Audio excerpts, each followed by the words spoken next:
Amen. Amen. Nous allons nous mettre. Eti.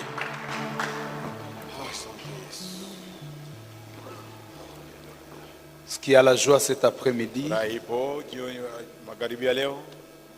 Alléluia. Alléluia. Amen. Nous bénissons le Seigneur qui continue à faire grâce. Nambariki Bwana wetu ambaye anazidi kutujalia neema. Sa fidélité est grande. Uaminifu wake ni mkubwa. Alléluia. Amen. Alors, hier, j'étais en train de parler du puits de Joseph. Jana tuliyazungumzia kisima cha Yusufu. Tout en rappelant que nous sommes en train de prier pour la délivrance. Hapo tunakumbushana ya kwamba tuko tukiombea kufunguliwa. Je voudrais atterrir par rapport à ce puits. Nataka tufikirie mwisho wa kisima hiki. Et Dieu voulant que nous puissions vraiment prier. Na Mungu akitaka tuingie katika kuomba. J'ai béni Dieu pour les hommes et les femmes qui en état ici sont en train de jaillir. Nabariki Bwana kwa wale ambao wanakuwa hapa waume na wanawake ambao wanazidi kububujika. Vous savez, Dieu a dit, je te donnerai de l'eau. Najua Bwana alisema kwamba nitakupatia maji qui jaillira jusque dans la vie éternelle. ambayo itabubujika hadi milele. C'est aussi l'évangélisation. Hii ni injili. C'est aussi le témoignage que nous rendons pour Dieu. Vile vile.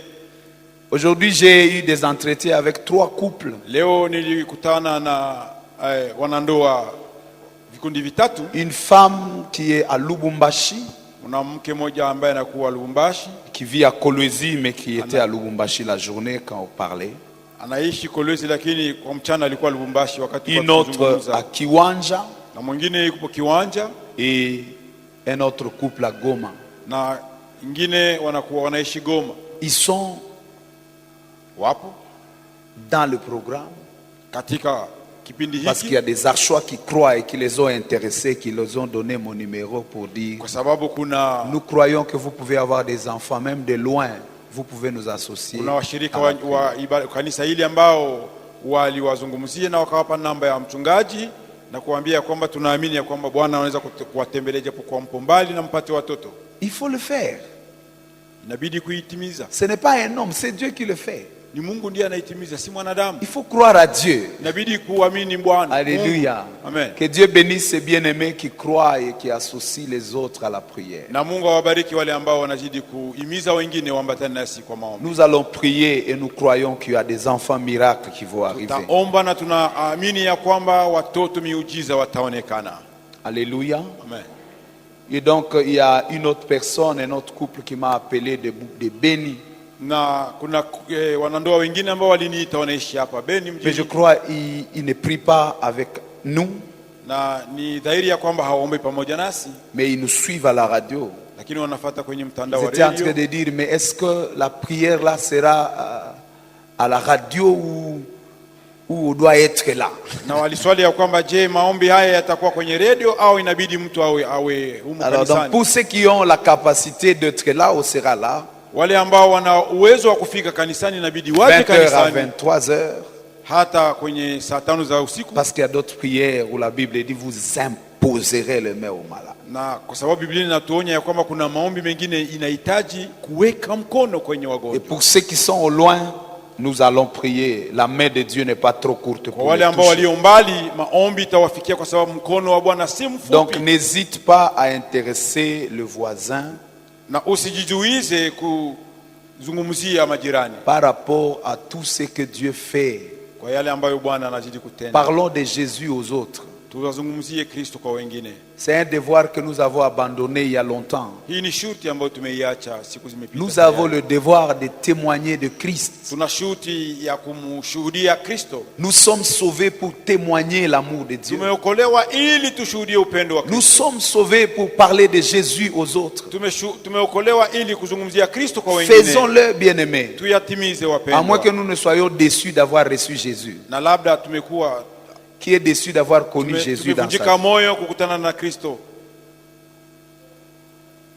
Qui est heureux d'avoir connu Jésus dans sa vie. Qui n'est nulle part. Les abstentions. Alléluia. Amen. Parlons alors de Jésus si il nous a fait du bien. Kama Yesu atutendea mema, kwa nini Alors, allons-y. Hier, je disais, nous prions dans 4 directions. Na hapo jana tulizungumzia kwamba maombi yetu itakuwa na njia 4. Nous prions par rapport à l'adoration, Tutaomba kwa ajili ya maabudu, louange par rapport à tout ce que Dieu fait dans nos vies. sifa kwa ajili ya yale yote ambayo Bwana anatenda katika maisha yetu. Et nous disons que nous prions aussi pour le changement des saisons. Na tukaomba vile vile tutaomba kwa ajili ya kubadilisha majira. Là, il est question de demander la délivrance par rapport à l'héritage ancestral maléfique. Tutakuwa tukiombea zaidi tufunguliwe kwa ajili ya yale urithi ya mababu. Et troisièmement, nous prions par rapport à la jouissance. Na ya tatu tunaombea kutoshelewa. Que Dieu nous donne de jouir de tout ce qu'il nous a donné. De profiter, de bénéficier de tout ce qu'il nous a donné. Et enfin, nous prions pour la bénédiction du Seigneur. La Bible dit, si le Seigneur ne bénit, si Dieu ne protège, ceux qui gardent à vain. Si Dieu ne bâtit pas, ceux qui bâtissent à vain. L'homme a besoin de la bénédiction. Jacob bénissant ses enfants, il dit ceci: c'est le Dieu de c'est l'œuvre de l'Éternel qui te bénira. Ce soir, nous allons demander à Dieu sa bénédiction. Jacques chapitre 1er, 17, la Bible dit, dit tout don parfum et toute grâce excellente vient du Père de la lumière, chez qui il n'y a ni ombre de variation ni changement. Alléluia. Amen. Les bonnes choses viennent du Seigneur. Les bonnes choses sont gardées par le Seigneur.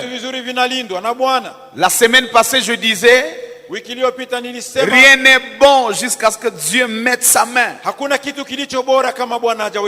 Tout ce que nous avons est éphémère quand Dieu n'a pas encore protégé.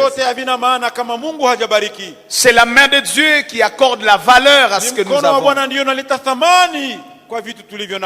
Alors nous avons parlé de 4 réalités autour du puits de Joseph. La première réalité, c'était autour de son nom. Son nom qui signifie que Dieu ajoute. Là, nous avons vu des effluents. Les satisfactions et la compétition. Quand on s'approvisionne au puits de Jacob, de Joseph, on développe un esprit de satisfaction. On vit dans la compétition. Ce n'est pas mauvais d'aller de l'avant, mais il faut devenir le meilleur de soi-même. La meilleure version de soi-même. Vous n'êtes pas en compétition avec qui que ce soit, mais vous êtes en train de vous rechercher. Il y a un Christophe créé à l'image de Dieu. C'est un homme puissant. C'est un homme parfait. Et il est très loin de moi. Si je prie, je ne prie pas parce que mon frère a prié, mais je cours vers ce Christophe parfait. Il est à l'image de Dieu. Il a la provision de Dieu. Dieu lui a dit, domine sur la terre, multiplie, assujetti la terre. Umiliki ulimwengu. Mais le Christophe qui est devant vous n'a pas encore assujetti. Lakini yule aliye mbele yenu bado hajamiliki. Il doit encore avancer. Inabidi asonge mbele. Il doit encore se perfectionner. Inabidi ajitahidi. Voilà la bataille que vous avez. Hii ndio vita ulivyo navyo. Ce n'est pas une course par rapport aux voisins. Si mbio ya kulinganisha na wengine jirani. Vous n'êtes pas ce que Dieu a prévu. Haujafanana na yule ambaye Mungu aliandaa. Entre vous et le vrai vous. Kati yako na yule wewe kamilifu. Kungali nafasi. Et c'est par les enseignements que vous vous rendez compte de ce. Katika mafundisho ndipo unakwenda kuyatambua. Et vous essayez de commencer à courir vers cet homme-là, cette femme. Alors au puits de Joseph, nous voulons éviter l'eau qui nous plonge dans la compétition. Vous êtes unique de votre genre. Et vous devez faire une histoire qui sera exceptionnelle et unique. Il y a ceux qui commencent leur vie dans la vallée. Il y en a ceux qui commencent à la montagne. Nous n'avons pas la même histoire. Il y en a ceux qui sont nés à toucher déjà les dictionnaires dans leur maison. Il y a d'autres qui ont vu les dictionnaires à l'école. Nous n'avons pas le même point de départ. Il y a ceux qui sont nés, il y avait déjà des comptes à banque pour eux. Il y a ceux qui sont nés, il y avait déjà des dettes à payer. Nous n'avons pas le même background. Nous n'avons pas la même histoire. Pourquoi vous voulez courir comme l'autre? La compétition. Les églises ne sont pas en compétition. Je lisais un livre de Rick Warren qui est intitulé Une église. Une église motivée par l'essentiel. Et il dit Dieu a besoin de toutes sortes d'églises pour atteindre toutes sortes de personnes. On n'a pas besoin d'adorer comme ces Pâques. On n'a pas besoin de servir Dieu comme Seka Event. Parce qu'il y a ceux-là qui sont intéressés par leur façon de faire. Et c'est comme ça qu'ils seront gagnés là-bas. Et il y en a ceux qui sont là-bas, ils n'ont pas besoin d'adorer comme nous. Et ils n'ont pas péché. Nous sommes différents. Déjà, si je demande à chacun de donner la nourriture préférée, vous allez être choqués.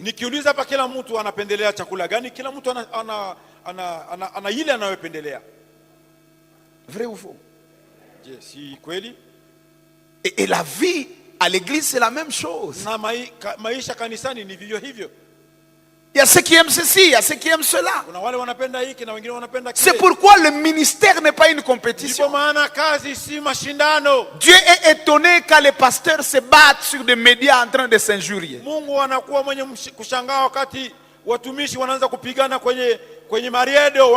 Des églises qui se battent.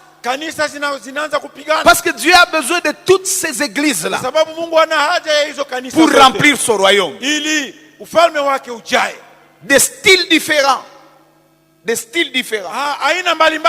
Des façons d'adorer différentes. Des façons de prêcher différentes. Il y a déjà, quand je dis 7 points, ils sont perdus. Parce qu'ils ne sont pas habitués à ça. Il faut quelqu'un qui dit Alléluia. Dieu est là. Alléluia. Jésus marchait. Il marche maintenant sur ta vie. Allez, base. Alors, ce n'est pas mal si quelqu'un prêche de cette façon-là. Il va atteindre ceux-là. On dit à celui qui est à côté de toi, tu n'es pas en compétition avec quelqu'un. Est-ce qu'il a dit Amen? S'il n'a pas dit amen, ajoute. Kama kukubali muongezee. Tu lui dis sois égal à toi-même. Unasema uwe mwenyewe. Alléluia. Amen. Dis-lui deviens la meilleure version de toi-même. Unasema wewe uwe yule mzuri wa wewe mwenyewe. Les meilleurs chantiers que vous avez dans la vie et le premier chantier c'est vous-même. Vous êtes un chantier. Je ne sais pas si vous êtes à la fondation. Je ne sais pas si vous êtes au niveau de la crépissage ou peinture. Mais en réalité nous sommes des chantiers. Et il faut visiter ces chantiers. Chaque jour ajouter quelque chose. Savez-vous que vous ne sortez pas de ces 21 jours comme vous êtes entrés? Le problème du changement, c'est que celui qui change, parfois, il ne se rend pas compte.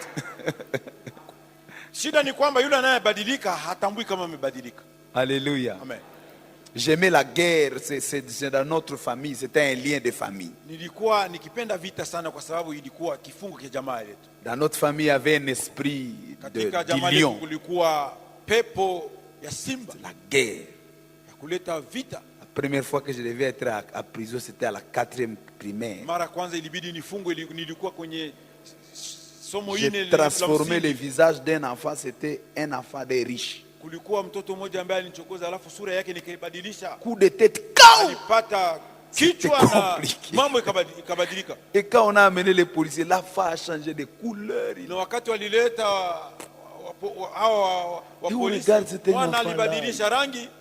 J'étais là, je ne sais même pas ce qui s'est passé.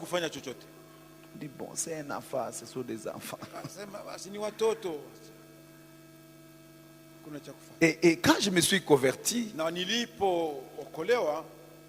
j'avais une grande colère, j'étais très colérique. Et j'ai commencé à travailler ça. Et la parole de Dieu me travaillait. Et à un moment donné, il y a eu des scandales quand même. Je ne me souviens plus du détail, mais quelqu'un m'a fait des choses. Mon cerveau s'est rappelé que je suis de la tribu des lions. Et je voulais me battre. Non, vous devez laisser quand même l'évangile. Mais quand je pensais à me battre, je me suis rendu compte que c'est moi qui tremblais.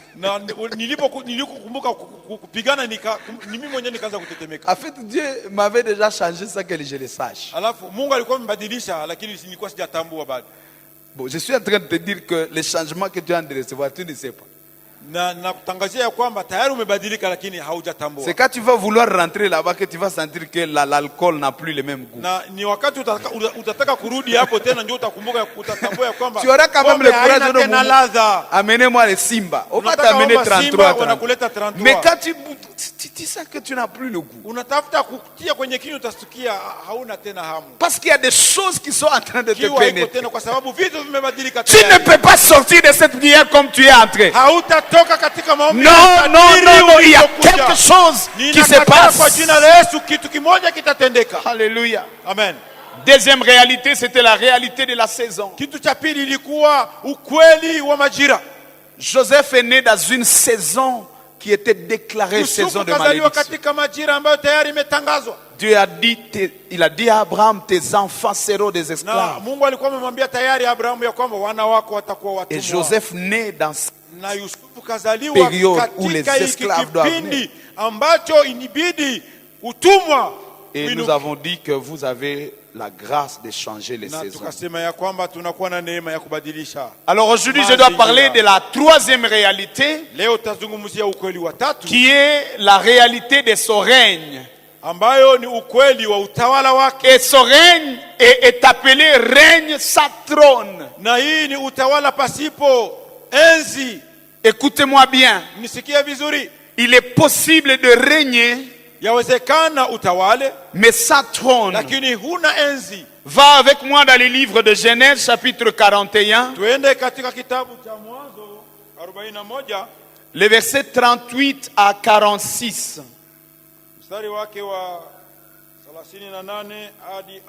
Genèse 41, 38 à 46. Écoute le mystère. Je prierai que tu puisses vraiment m'écouter attentivement. 41, 38 à 46. Okay. Inasema hivi, Farao akawaambia watumwa wake, tupate wapi mtu kama huyu mwenye roho wa Mungu ndani yake? Farao akamwambia Yusufu, kwa kuwa Mungu amekufahamisha hayo yote, hapana mwenye akili na hekima kama wewe. Basi wewe utakuwa juu ya nyumba yangu, na kwa neno lako watu wangu watatawaliwa. Katika kiti cha enzi tu nitakuwa mkuu kuliko wewe. Farao akamwambia Yusufu, tazama, nimekuweka juu ya nchi yote ya Misri. Farao akavua pete yake ya muhuri mkononi mwake, akaitia mkononi mwa Yusufu, akamvika mavazi ya kitani nzuri na kumtia mkufu wa dhahabu shingoni mwake, akampandisha katika gari lake la pili alilokuwa nalo, na watu wakapiga kelele mbele yake, pigeni magoti hivyo. Akamweka juu ya nchi yote ya Misri. Farao akamwambia Yusufu, mimi ni Farao, na bila amri yako mtu asiinue mkono wala mguu katika nchi yote ya Misri.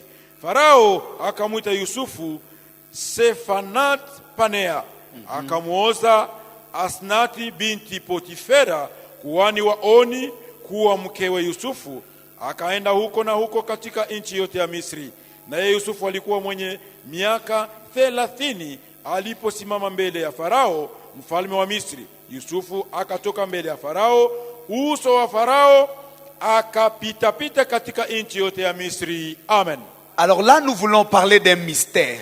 Hapo tunatangazia, je vais parler du mystère du trône. Ninazungumzia kile kinachoambatana na. Vous connaissez bien l'histoire.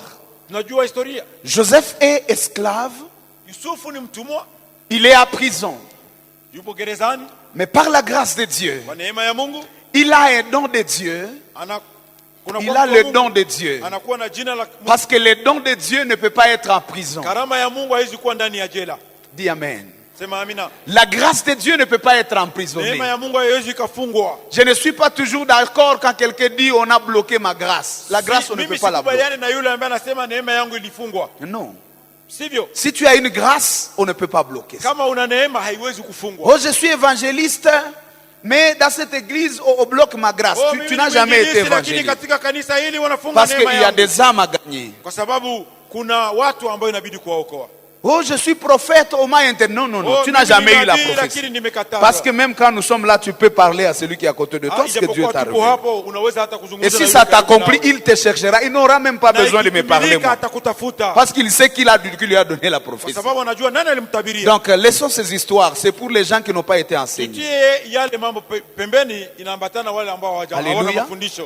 On peut emprisonner le corps. C'est pas moi qui l'ai dit. C'est l'apôtre Paul. Il dit, moi prisonnier de Christ quant à la chair. Il dit, mais l'évangile n'est pas lié. La grâce qui est à moi n'est pas liée. C'est pourquoi la grâce finit par créer des scandales. Quand on emprisonne la grâce agit plus mieux. Si la femme de Potiphar n'avait pas jeté Joseph à prison, Joseph serait resté peut-être gérant. Mais quand on l'a jeté à prison, c'est là qu'il croise avec le panetier. C'était une prison stratégique pour la rencontre avec le palais. Joseph n'avait pas un autre endroit pour le rendez-vous avec ces gens. Mais Dieu crée des circonstances. Et quand on l'a limité, sa grâce a explosé. Les meilleurs moments que j'ai vu Dieu se manifester dans mon ministère, c'est quand j'avais trop de combats. C'est toujours quand j'ai des combats que je vis. N'aimez pas ne haïssez pas la guerre. La guerre, c'est la nourriture des grands. La prison, c'est la maternité de la royauté. Jela ni dahanadi de la royauté. Ni dahanadi ya ufalme. Alléluia. Amen. Alléluia. Joseph, il sort de la prison parce qu'il a interprété. On a reconnu en lui la grâce d'interpréter le rêve. Et le besoin est dans la maison de Pharaon. La grâce est recherchée. Je prie que ta grâce soit recherchée dans le nom de Jésus de Nazareth. Parce que le meilleur qui est en toi doit être exposé. C'est parmi les missions de ces 21 jours. Vous n'allez plus rester sous le tiroir. Au sortir de ces 21 jours, il y a le meilleur qui est en toi qui doit être récompensé. Il y a la grâce qui est en toi qui doit être exposée. Vous savez, il y a des moments où vous avez beaucoup de choses, mais personne ne les apprécie et personne ne les récompense. Par la puissance du nom de Jésus, je déclare la sortie officielle de ta grâce. Le temps était venu pour Joseph que sa grâce sorte et soit exposée. Et ce n'était plus n'importe où. C'était le premier, le numéro 1 du pays. Je dis qu'il y a un problème qui recherche toi qui est la solution. Dans le monde, il y a une crise qui a que toi qui portes la solution. Tu n'es pas en retard. Tu n'es pas dépassé. Quand le problème s'annoncera, ton ministère se relèvera. Ton appel sera connu. Crois à cela et tu le verras s'accomplir. Pharaon a un rêve. Je sens l'onction prophétique descendre à ces lieux.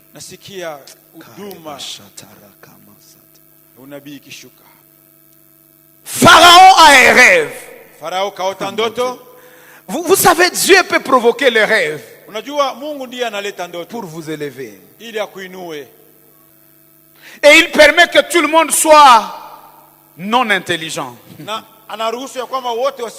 Il y a des moments où Dieu va bloquer les intelligences. Parce qu'il n'y a que toi qui dois être génie à ces moments-là. Et ça s'appelle le temps de Dieu. Le kairos de Dieu. Le temps spécifique de Dieu. Bien-aimé, quand Dieu veut t'élever, tout le monde devient fouteur. Il n'y a que toi qui es le meilleur joueur. Il n'y aura aucune autre beauté qui va apparaître. Ça s'appelle le kairos de Dieu. Le temps précis de Dieu. Tous les magiciens sont nuls et sans effet. Pharaon disait un rêve. Donnez-moi l'explication. Les professeurs d'université ne comprennent pas. Les sorciers, ils ne comprennent pas. Oh, Dieu fabrique un chrétien qui va aller défier les sorciers. On a fui pendant longtemps. On a laissé même nos bénédictions. Oh non, il y a des sorciers là-bas. Oh, il y a des magiciens là-bas. Bien-aimé, Daniel a régné parmi les magiciens. Joseph a été élevé au tas des magiciens. Quand Dieu approuve les pas d'un homme, dit la Bible,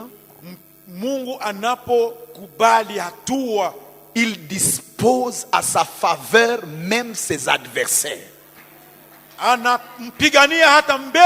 Même les sorciers vont travailler pour toi. Il y aura un moment où la sorcellerie va être favorable pour toi. Parce que leur flèche va atteindre les gens qui t'embrouillent.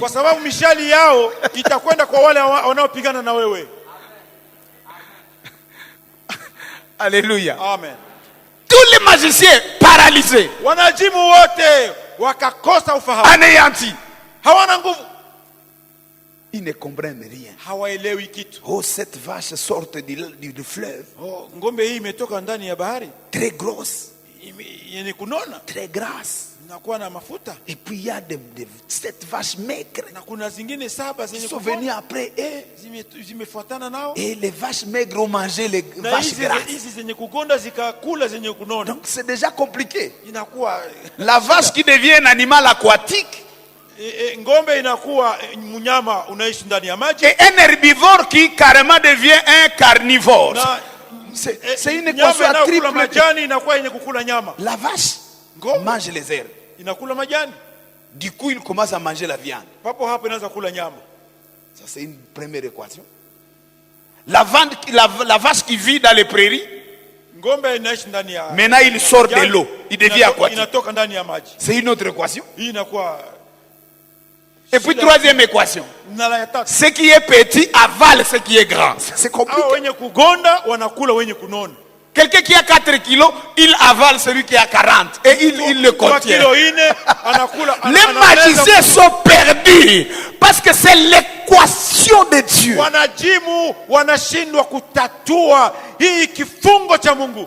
Dieu, il est maître des équations pour élever ses enfants.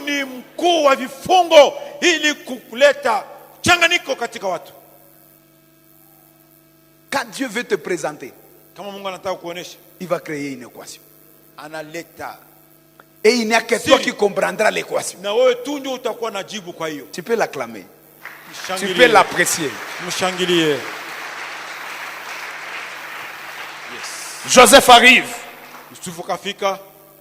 Il dit, le rêve signifie 7 années de famine qui suivront 7 années d'abondance.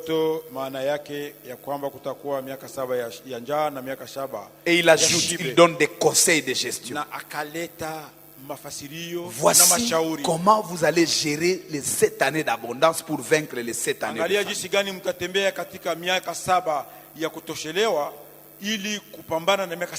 Et je crois, il dit, j'ai fini, j'ai dit, je vous remercie. Vous pouvez me remettre dans ma cellule. On dit non, non. Non. Quelqu'un qui a donné l'interprétation.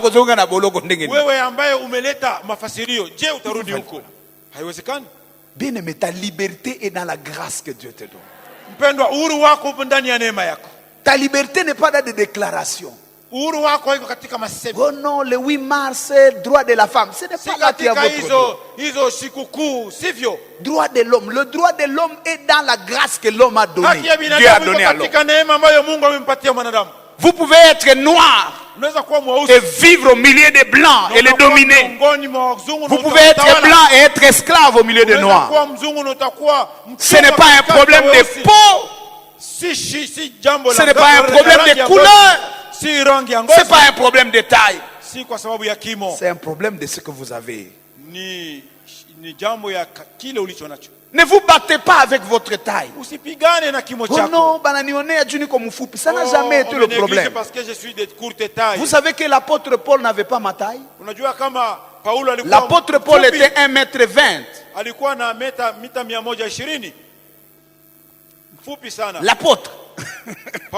Et lui-même dit, vous m'avez reçu comme un ange. Vous n'avez pas vu mes infirmités.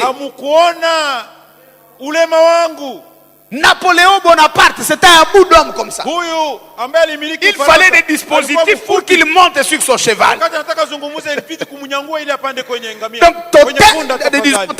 ta taille, c'est pas ça le problème. Le problème, c'est as-tu travaillé la grâce que Dieu a mis en toi? As-tu valorisé le talent que Dieu t'a donné? Parce qu'il y a des gens qui n'ont pas de beauté. Mais ce qui les a valorisés, c'est la grâce et le talent qui est en eux. Travaille ton talent. Laisse les histoires là d'à côté. Alléluia. On dit Joseph, tu ne peux pas rentrer à prison. Mais écoutez maintenant. On demande à tout le monde. Est-ce que nous aurons quelqu'un de comme si? Et tous ont dit non. Maintenant c'est là que commence le mystère. Pharaon dit à ses serviteurs, trouverons-nous un homme comme celui-ci, ayant à lui l'esprit de Dieu? Puisque Dieu t'a fait connaître toutes ces choses, il n'y a personne qui soit intelligent comme toi. Je t'établis sur ma maison.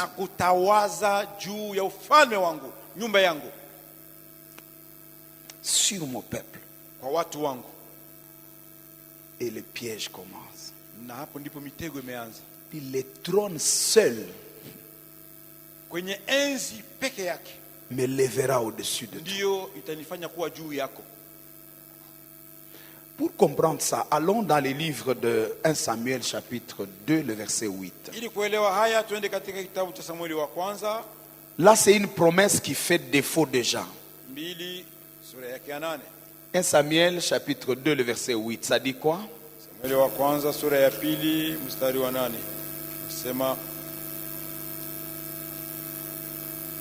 De la poussière, il retire le pauvre. Du fumier, il relève l'indigent. Pour le faire asseoir avec les grands. Écoute ce qui suit. Et il leur donne à partage un trône de gloire. Quand Dieu élève, il donne un trône. Il partage le trône avec ses enfants. Jésus dit aux apôtres, vous qui avez souffert avec moi, vous serez assis sur les 12 trônes dans mon royaume. C'est-à-dire, il y a une promesse de trône. D'abord, le trône, c'était comme le premier sens du trône, ce n'était pas une chaise. Le trône, c'est la petite cour où le roi siège. C'est aussi le trône. C'est aussi la chaise sur laquelle il siège. Maintenant, Pharaon dit ceci: je t'établis sur toute ma maison, sur tout mon pays, mais je ne te donne pas le trône.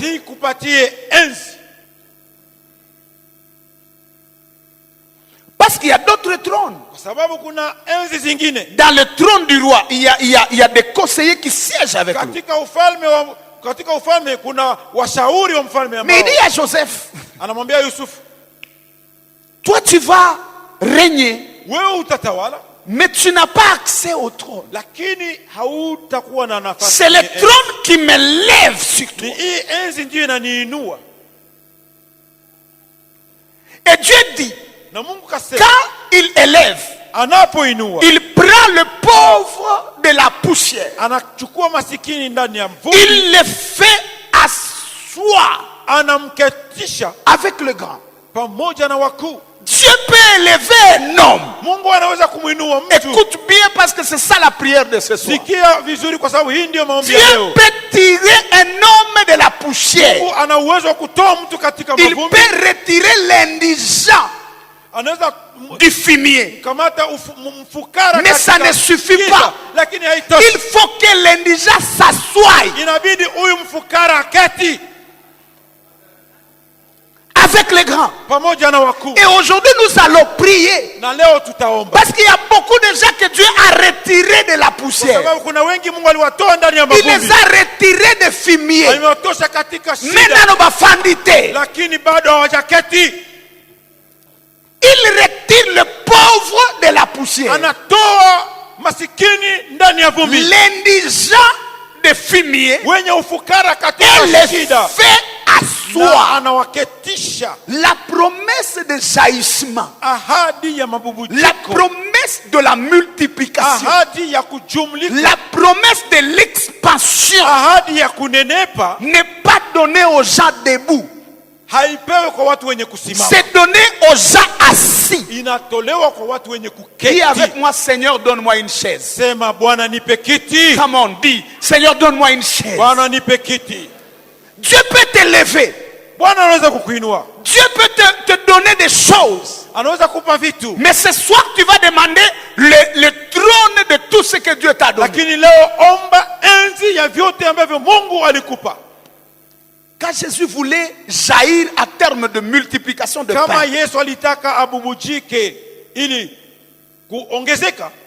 pour multiplier le pain, il a dit aux apôtres, faites asseoir le peuple. Le miracle n'est pas pour les gens debout.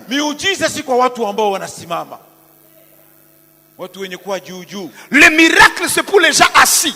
Il y a celui qui est à côté de toi, Fanda Nayo. Alors demande-lui, est-ce que tu as une chaise? Parce que tu risques d'aller par terre.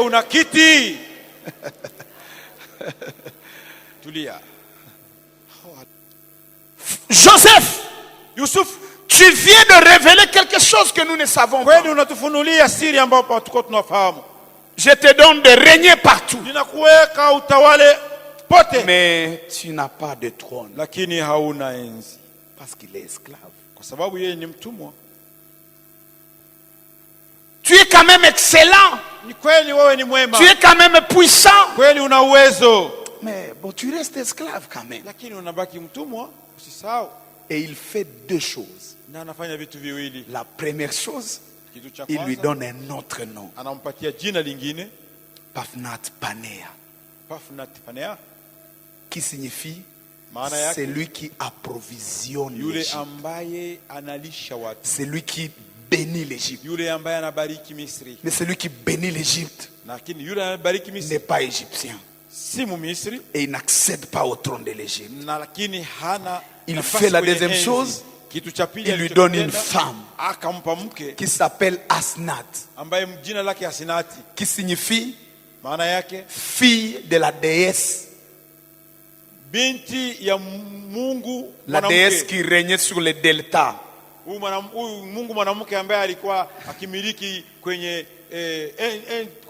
change le nom de cet homme.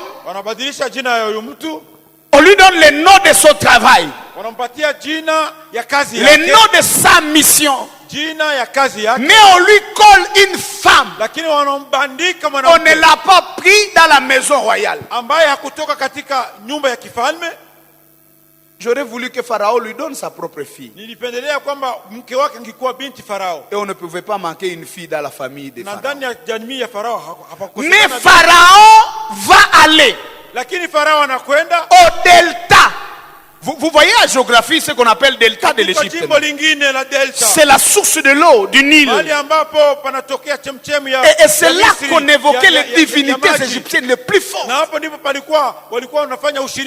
il y avait Potiphera, qui était le prêtre d'On, ou le prêtre du dieu soleil.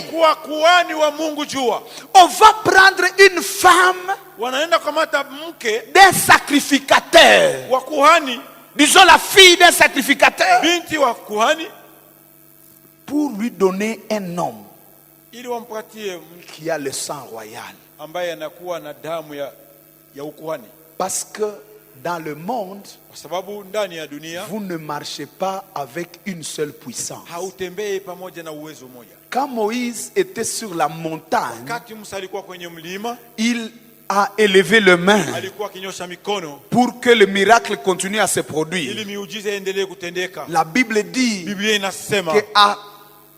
qu'une main était soutenue par Hur et une autre main était soutenue par Aaron. Aaron, c'était le lévite.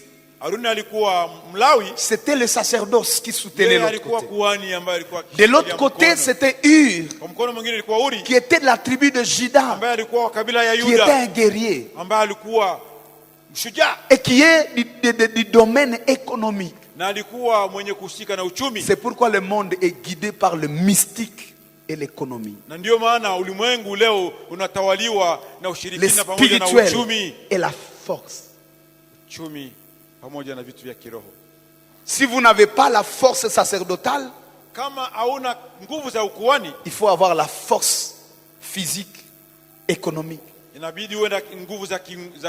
si vous avez les deux, vous avez l'équilibre.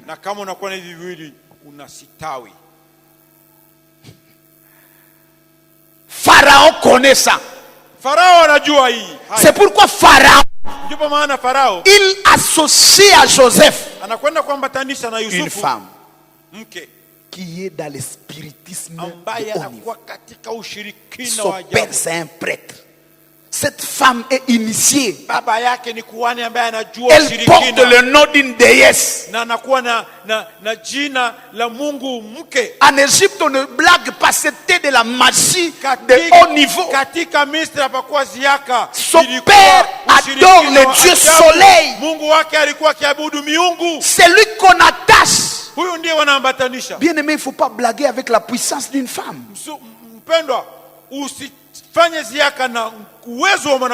Il y a des hommes qui réussissent parce qu'ils ont eu de bonnes femmes. Il y a des hommes qui échouent parce qu'ils ont marié des femmes qui n'étaient pas de leur taille. On ne joue pas avec une femme. La femme a parlé avec Satan. On ne sait pas ce qu'ils se sont dit.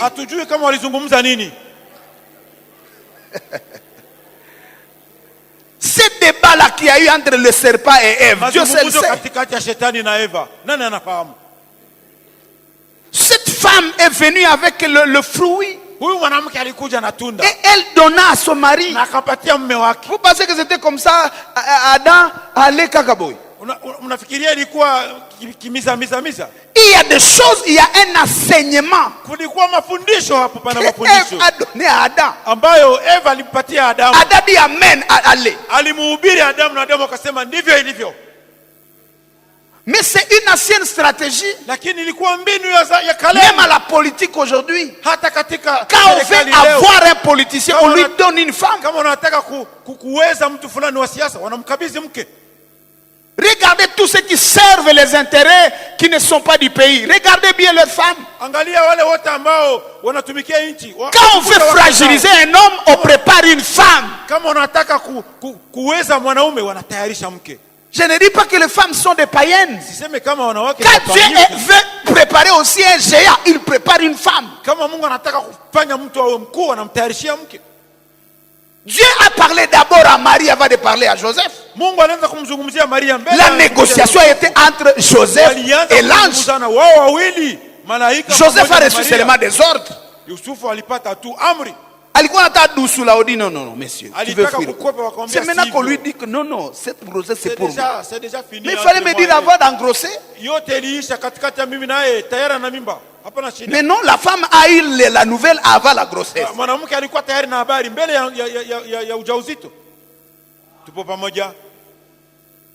Donc je ne parle pas de la femme comme dangereuse, non. Mais comme une stratégie dans la société.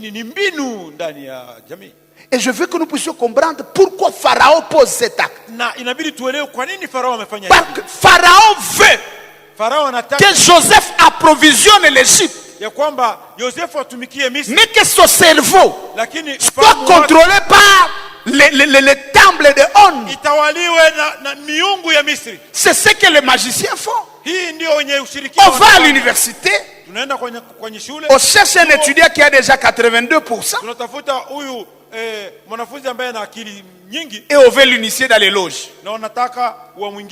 Mais allez initier celui qui a 25. Donnez-lui l'intelligence, nous saurons que vous êtes puissant. Mais quand quelqu'un brille, Satan veut s'approprier ça.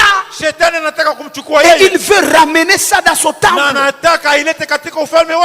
C'est comme ça que Pharaon attache Asnath à Joseph. Ça ne reste pas sans parler. Parce que la femme a une influence sur l'homme. La femme, c'est un puits qui doit nourrir l'homme. Et Asnath avait la mission de nourrir Joseph. C'est lui qui a détrôné Salomon. C'était des femmes étrangères qui sont venues nourrir Salomon des fausses doctrines et qui lui ont enseigné à adorer les faux dieux.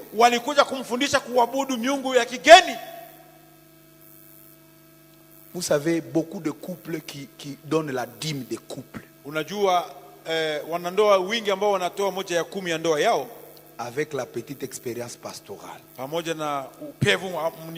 Ça réussit qu'à c'est la femme qui a commencé l'initiative. Les papas qui sont là ont du mal à payer la dîme. Parce qu'il y a trop de charges. Mais quand la femme a la foi, son mari finit par donner la dîme. Ce n'est pas pour rien que Pharaon donne une femme préparée à Joseph. Pharaon ne donne pas de cadeaux. Il a besoin de l'intelligence de Joseph. Il a aussi besoin de se rassurer que Joseph adore les dieux de ce pays.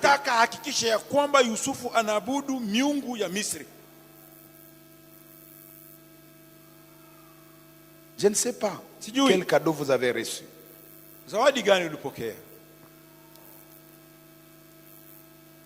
Qu'est-ce que ça signifie? Le trône va me séparer.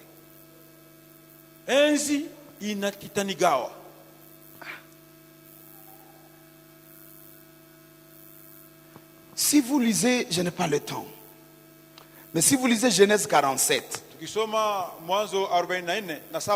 13 à 26.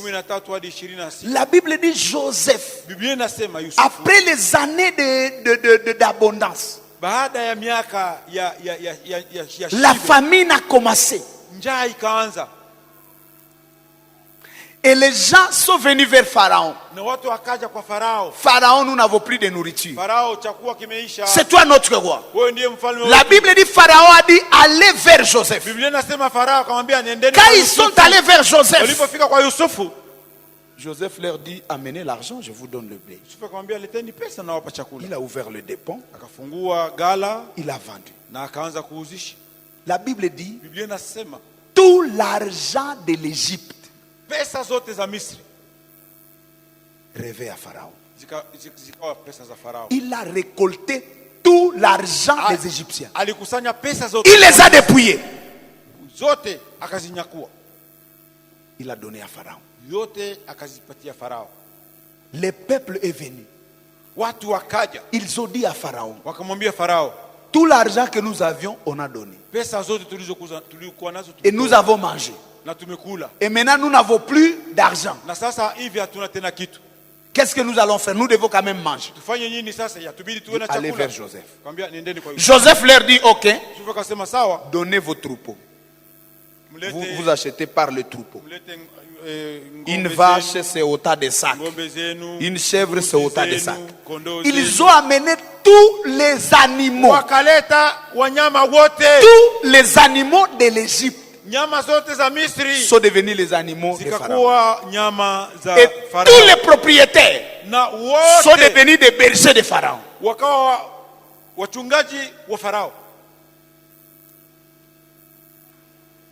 Tous les animaux étaient finis. Mais le blé était encore là. Et la famine était là. Pharaon, qu'est-ce que nous faisons? On a acheté par les animaux, tu as tout pris. Mais est-ce que nous devons mourir?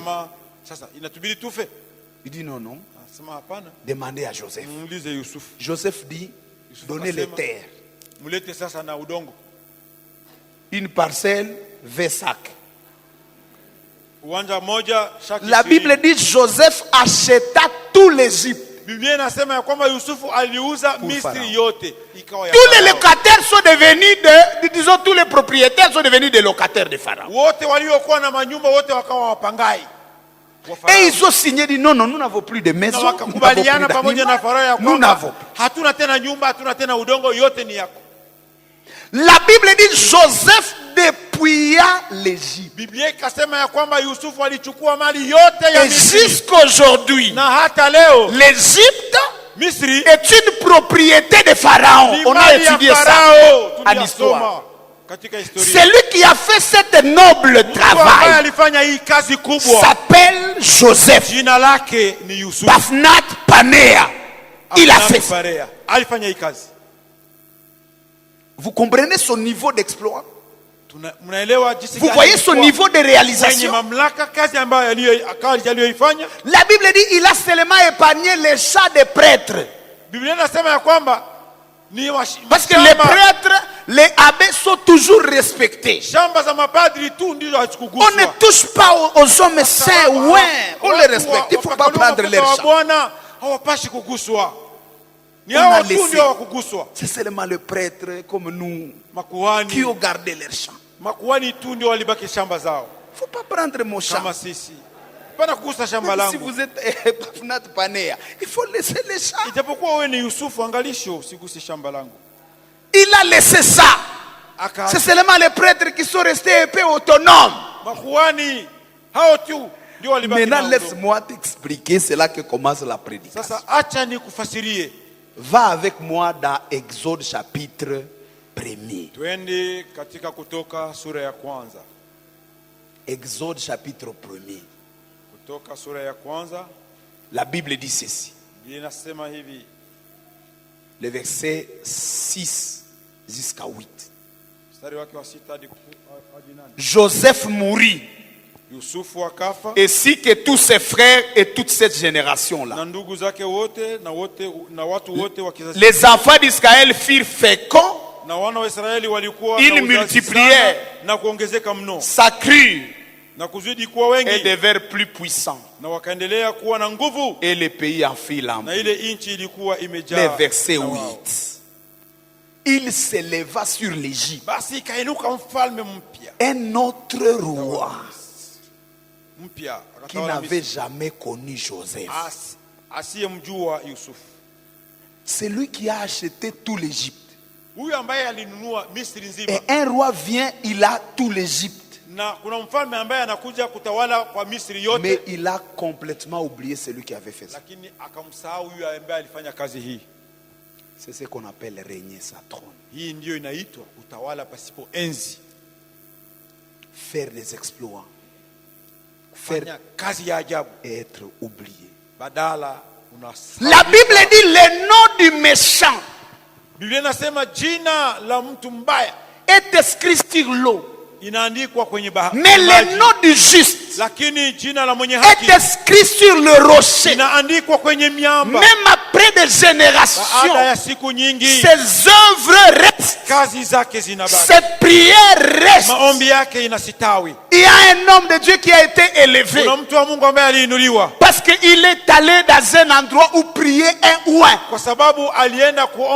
Après des années, il y a encore l'onction là-bas. Avant-hier, je vous ai parlé des os d'Élisée. Le Dieu que nous servons, il est le Dieu de la fréquence et de la permanence. La prière que tu fais aujourd'hui peut sauver même un enfant qui naîtra après 50 ans. C'est ça Dieu. Les œuvres des enfants de Dieu ne disparaissent pas avec le temps. Il y a un impact générationnel. Mais qu'est-ce qui arrive à Joseph? Joseph, tu n'as pas promis des gens. Ce qui est paradoxal, c'est ceci. Joseph a dit à une génération, il dit, quand je vais mourir, je sais qu'un jour Dieu vous visitera. Vous allez prendre mes os et vous irez avec. Cette parole est allée de génération à génération. Même quand la génération de Joseph est passée, cette promesse a été transmise. Et le jour où Moïse a quitté l'Égypte, il a respecté cette parole. Mais pourquoi la grandeur de Joseph n'est pas restée? Parce qu'il n'avait pas de trône. Parce que la succession s'est faite sur le trône. Le transfert de grâce, d'autorité et de pouvoir, ça se transmet à partir du trône. Premièrement, le trône signifie la stabilité. Celui qui boit aux eaux de Joseph, il manque la stabilité. Bien aimé, que Dieu te donne la stabilité dans le nom de Jésus. Ésaïe chapitre 30, le verset 15. La Bible dit, c'est dans la tranquillité et le calme que sera votre repos. Bien-aimé, reçois la stabilité dans le nom de Jésus. Le premier verset de la Bible, il faut bien lire ça. La Bible dit, au commencement, Dieu créa le ciel et la terre. Et Psaume nous dit, le ciel c'est son trône et la terre son marchepied. Dans l'ordre de la création, Dieu commence par sa chaise. Il crée sa chaise et il crée là où il va se promener. Mais ton problème à toi, c'est que tu commences la promenade sans avoir la chaise. Crée ton ciel. Dis à celui qui est à côté de toi, crée ton ciel. Crée le ciel. La Bible dit Dieu créa le ciel et puis la terre. Et c'est là qu'il commence les autres choses. Dieu a bâti la stabilité. Alléluia. Vous allez voir Jésus. Il prend 30 ans sans prêcher, sans parler de Dieu. Il est en train de bâtir les fondements. On lui dit, qu'est-ce que tu veux faire ici aujourd'hui? Il dit, il faut que je sois baptisé. Jean-Baptiste dit non. C'est toi qui dois me baptiser. Il y a des choses fondamentales. Il ne faut pas que quand je vais commencer à prêcher, que quelqu'un me dise, mais qui est ton père spirituel? Il faut que je bâtisse ma stabilité. Mais ton problème, c'est que tu es Melchisedec. Tu n'as ni père ni mère. Tu n'as pas de trône. Pourquoi les miracles ne sont plus là? Parce que nous ne sommes pas assis. Dieu a dit, faites asseoir le peuple. Quand on est assis, le paix se multiplie. Quand un couple est calme,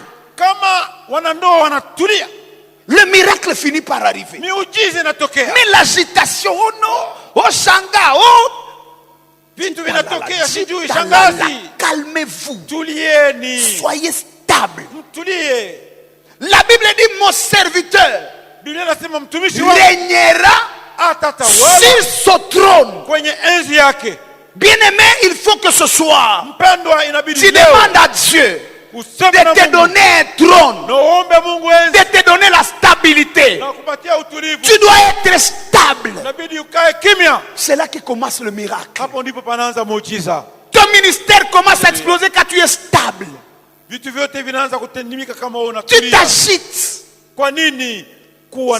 Tu ne sais pas prendre ce que Dieu prévoit pour toi.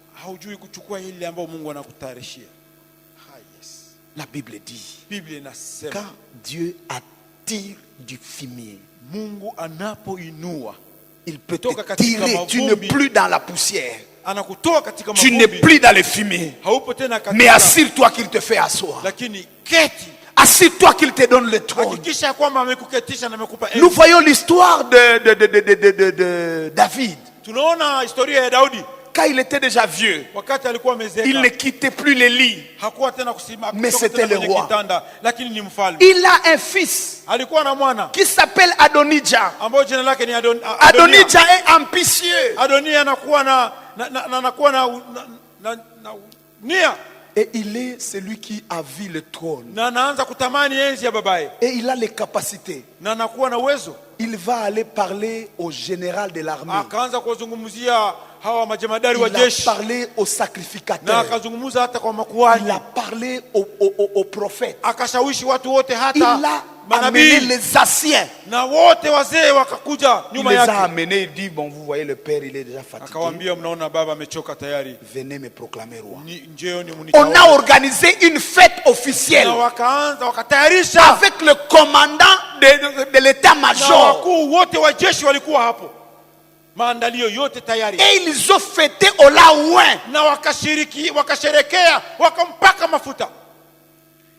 Pendant qu'ils étaient dans leur cérémonie, le prophète Nathan est venu à Titiba. Il voit la mère de Salomon. Il dit, mais c'est ton père qui a dit que c'est toi qui ton fils doit régner.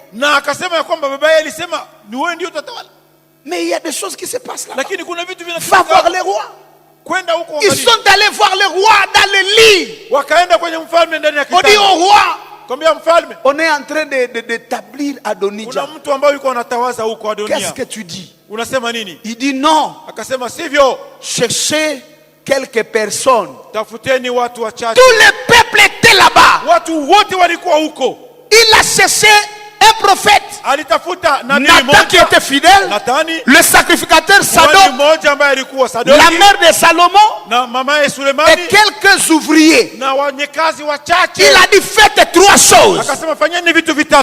Il faut oindre Salomon. Il faut le faire monter sur mon mulet et aller le faire monter sur mon trône. Un petit groupe. On amène Salomon. Il n'y a pas de foule. Ou un Salomon sans publicité. On le fait asseoir sur le mulet. Et il devait quitter du lieu de l'onction. Il devait aller sur le mulet jusque dans le palais où il y a le trône. Et il va. Quand il s'est assis sur le trône, il y a un messager qui a fui. Il va aller annoncer à Joab, le commandant des armées de David. Il dit le roi vient de donner le trône à Salomon. Vous êtes dans la fête. Vous avez la masse. Mais trop. Parce que vous n'êtes pas roi. Parce que vous avez la popularité. Vous n'êtes pas riche. Parce que vous avez l'argent. Vous n'êtes pas fort. Parce que vous avez le biceps. Chaque force doit avoir un trône. Alléluia. C'est ce qu'on appelle établissement. Vous devez être établi. Il y a beaucoup de gens qui fuient même dans le ministère. J'ai fait le miracle. J'ai guéri. J'ai ressuscité les morts. La résurrection des morts ne te donne pas un trône du ministère. C'est une chose d'être puissant de prêcher. Mais un trône dans le ministère, tu dois être patient. Jusqu'à ce que les vieux disent, nous prions pour toi. On t'intronise. La force n'est pas dans les exploits. Vous savez, on peut avoir un sorcier qui n'est pas habillé. Il n'a pas une bonne maison. Mais il peut nous déranger nous tous ici. Parce que le pouvoir n'est pas dans les habits. Le pouvoir n'est pas dans les loquacités. C'est l'établissement. Alléluia. RCD Goma à l'époque a pris 60% du pays. Hapo awali kuna hii kikundi cha waasi RCD ambayo ilikuwa na 60% ya nchi. Aujourd'hui quand on parle de balkanisation, je ne crois pas à ça, je crois à kama watu wanasema kwamba nchi itavunjika, mimi siamini. RCD Goma a pris jusqu'à Lubumbashi partout, c'était 60%. Ilifika hadi Lubumbashi huko Shaba Katanga. Bemba a pris le nord là-bas, il a fait une grande partie. Huko juu alikuwa. Le gouvernement est resté avec moins de 20% du pays. Serikali ilibakia na, mais ils avaient encore le trône. Lakini walikuwa bado na enzi. Hallelujah. Capital. Mji mkuu. Même si tu as 80%. Si tu n'as pas encore pris le trône, tu t'appelles rebelle. C'est pourquoi la femme, Jésus dit à la femme, tu as la beauté, tu gagnes des hommes, tu as eu 4. Même le 5e, c'est ton mari, mais il ne t'appartient pas. C'est-à-dire tu es l'homme. Il peut te donner l'argent, il couche avec toi, il te caresse comme il veut. Bon, vous pouvez même le priver de sa femme. Mais toi-même tu dis il ne t'appartient. Ça dit tu n'as pas le trône du mariage. Alléluia. Tu as la beauté. Mais là, le trône est ailleurs. C'est pourquoi vous pouvez voir une dame, première dame. On parle de première bureau. On parle aussi de premier bureau. La femme légitime, c'est aussi un bureau. Non. Ok. La femme légitime. Il peut avoir un mari patron. Et on l'a oublié, elle commence à aller chercher la nourriture à Mayangos. Mais quand elle passe, celle qu'on a acheté la voiture s'arrête en attendant Mouchamba. Pourquoi? Pourquoi? La femme est bénie, mais elle a le trône. Dieu va donner un trône. Bien-aimé, quand c'est que Dieu te donne, même si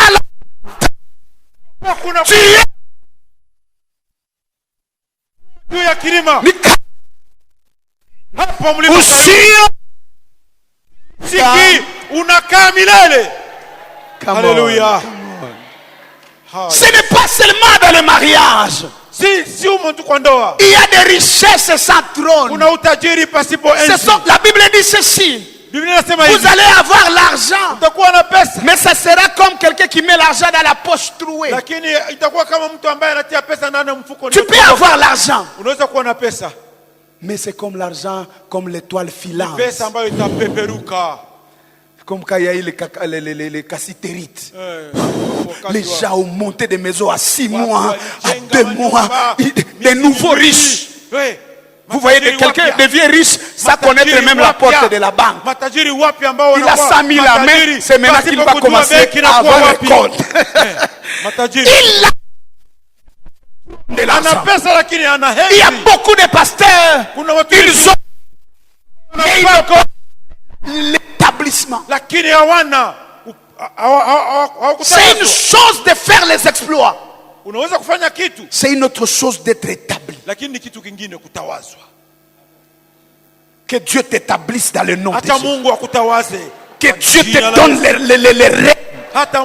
Si tu as l'argent, tu as l'argent qui n'est pas saisonnier. L'argent te connaît. Même quand la crise arrive, l'argent te cherchera. La Bible dit Isaac sema pendant la famine. Il sema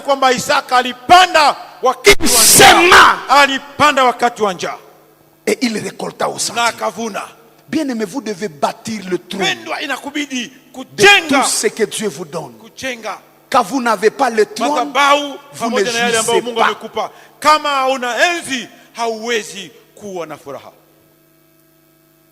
Je connais un homme On a prié plusieurs fois avec lui. Il était dans une entreprise. Et dans cette entreprise, il a proposé des réformes. C'était une entreprise nationale. Quand il propose des idées, son chef les amène jusqu'à Kinshasa et on change la structure de l'organisation dans le pays. Mais le jour où on doit aller maintenant apprendre à tout le monde la stratégie que lui a initiée, on les laisse. Et ceux qui vont former, ce sont les autres qu'il a expliqué. Et ils reviennent avec des médailles, des cadeaux. Ça s'appelle régner sans trône. On a l'intelligence, mais on ne jouit pas. Comment on peut acheter tout l'Égypte? Comment on peut acheter tout l'Égypte à Pharaon? Et on n'a pas laissé un kilima yenye banaweza kumbukia kumutu. Tu n'as pas laissé même un lopin de terre. Joseph, comment tu peux acheter tout? Et les hommes, et les vaches. Mais tu disparais. Tu n'as même pas eu un chat Mayangos où on reste là aussi que c'est non. Il y a eu un Joseph. Il y a eu un homme qui s'appelait Absalom.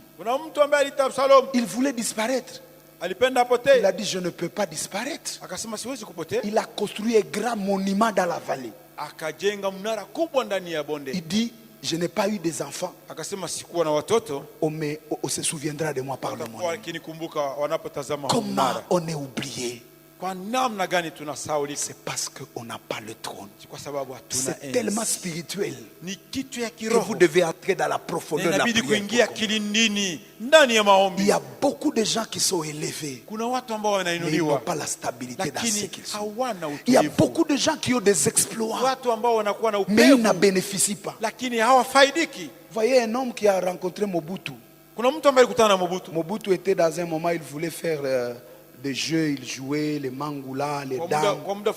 Et il appelle le monsieur, il dit viens, on va jouer avec. Le monsieur joue avec lui, il joue, il le gagne. Et à la fin il dit non, qu'est-ce que je peux faire pour toi? Il dit mokonzi kaka sapato. Ce sont des gens qui n'ont pas de trône et ils sont nombreux ici. Ils n'ont pas honte de dire non, quand Tshisekedi était ici, je l'ai salué. Les autres l'ont salué, ils ont du travail. Leur vie a changé. Toi, tu l'as salué, tu es resté avec son parfum.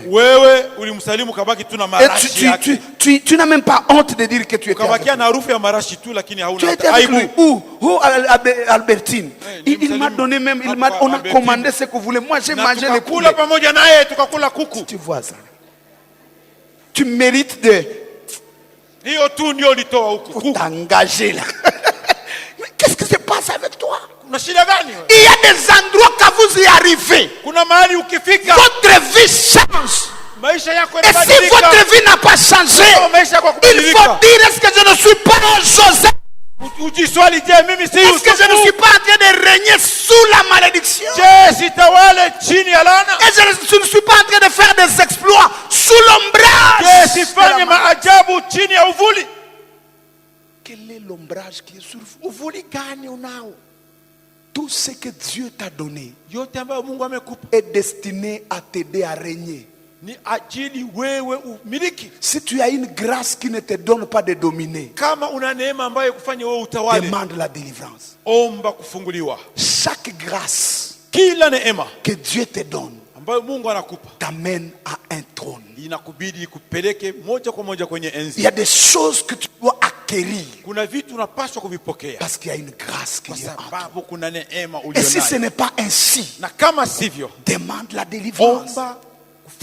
Tu ne peux pas continuer à dire je suis marié et ton mari a 50 comptes, tu n'es même pas mandataire dans un compte. Dis Seigneur, délivre-moi. Ça c'est le règne sans trône.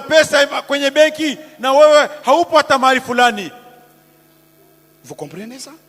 Il y a un serviteur de Dieu, je vais terminer par là. Il était très fort dans la prophétie et la délivrance à Kinshasa. Et il dit ceci dans son histoire. Beaucoup de gens sont venus à son église. Et c'était comme un lieu de prière et de pépinière. Les chômeurs viennent. Quand ils trouvent du travail, ils changent d'église. Il prophétise. Le mois prochain, je vois que tu trouves le travail. Ça s'accomplit.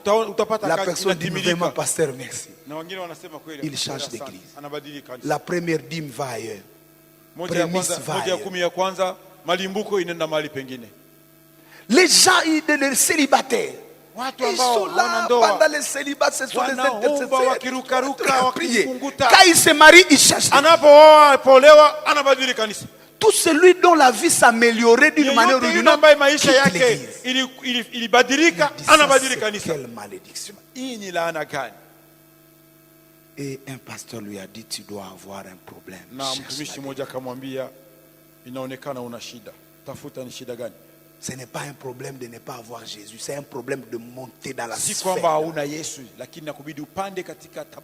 Ils sont entrés dans 3 jours de jeûne et prière. 3e jour, ils voient un train venir dans la vision. Dans la vision. Un train tamponne une vache. Et le train est passé, la vache est tombée. Et il voit quelqu'un prendre la vache. Il a disparu avec la vache qui était déjà tuée, quoi. Et il voit un autre qui vient, qui cherche sa vache et qui commence à maudire. C'est lui qui a pris ma vache. Et ses enfants n'auront rien dans la vie. Ils travailleront pour les autres et ils ne jouiront jamais de la bénédiction. Ils vont s'aimer, ils ne récolteront. Moi j'ai enlevé ma vache et quelqu'un le mange. Lui aussi, il travaillera. Les fruits seront mangés par quelqu'un. Et la révélation s'est arrivée. Dis, c'est quoi ça? On a commencé à prier. On dit, va parler à ton père. Son père était vers Matadi. Il a quitté Kinshasa, il est allé à Matadi. Demande à ses parents qui étaient déjà vieux. Parlez-nous comment nous avons vécu. Vous avez maintenant un fils, il est pasteur. J'ai besoin de l'histoire de ma famille. Et en parlant, son père commence à pleurer. Il dit, mon fils, nous avons eu une vie difficile. Gloire à Dieu comme vous priez. Mais moi j'étais voleur. C'est par les vols que je vous ai fait garder. Il a compris la vision. Donc mon père a déjà volé quelque part. Où on l'a maudit. Et c'est tombé sur nous. Il a amené ses parents à Jésus-Christ. Il a fait des prières de renoncement avec eux. Il rentre à Kinshasa. Il commence le prière. Ça n'a pas fait 6 mois. Son ministère a gonflé. Il est parmi des pasteurs qui sont dignes de ce nom à Kinshasa. Je parle d'un homme de Dieu. Je parle d'un homme de Dieu qui avait l'onction mais sans le trône. Vous savez, il y a une distance entre l'onction et le trône. David a une onction très jeune. Mais il a marché 13 ans avec l'onction sans le trône. Demande le trône de Dieu. Quand on boit à l'eau de Joseph, on règne sans trône. Vous avez un mariage où vous êtes esclave dedans. Vous êtes chef d'entreprise, mais les décisions se prennent par les sentinelles. Avez-vous vraiment le pouvoir qui convient à votre titre? Avez-vous vraiment les avantages liés à votre position?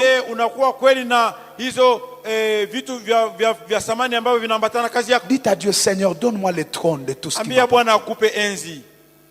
Donne-moi la stabilité. Donne-moi la capacité le droit successoriel. Parce que vous ne pouvez pas transférer la grâce aux générations passées si vous n'avez pas un trône.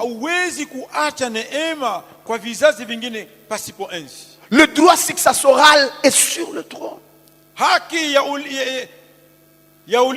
Tout ce que vous avez acquis va aller vers vos enfants, pas parce que vous avez écrit un testament, mais parce que spirituellement vous avez un trône qui vous donne de posséder ces choses. Y a-t-il quelqu'un qui veut parler à Dieu? Parle au Seigneur. Laisse ton cœur parler à Dieu. C'est pas qu'est-ce que tu vas dire au Seigneur. Ne dis Seigneur, je veux être sur le trône. Je veux avoir une influence sur ce qui m'appartient. La Bible dit quand le Seigneur vous maudira, vous allez avoir un champ. Mais le jour de la récolte, quelqu'un d'autre viendra récolter. Ça ne sera pas ton cas dans le nom de Jésus. Ça ne sera pas ton cas dans le nom de Jésus. Tu vas jouir de la grâce de Dieu.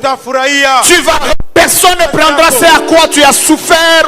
Jésus. Que la grâce de Dieu te trouve. Pour te repositionner. Pour te repositionner. Dieu va créer une circonstance pour t'élever. Mais il faut que ton élévation soit totale.